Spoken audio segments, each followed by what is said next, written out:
Commissioner शहीद Benazirabad division Mohammad Abbas Bloch ने deputy commissioner शहीद बेनज़ीराबाद शहरियार गुल मेमन के हमरा government girls degree college Nawab Shah में समाजी तंजीम थिरदेब की जानिब से नस्ब किए गए 5 केवी सोलर सिस्टम का इफ्तिताह किया। इफ्तिताही तकरीब से खिताब करते हुए कमिश्नर मोहम्मद अब्बास बलोच ने कहा कि बच्चों को तालीम की बेहतर सहूलियत फराहम करने के लिए डिविजनल और ज़िला इंतजामिया की जानिब से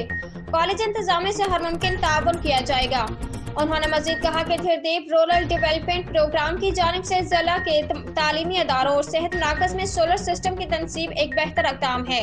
जिससे तालीमी अदारों और सेहत मराकज में बिजली की लोड शेयरिंग का मसला हल हो जाएगा।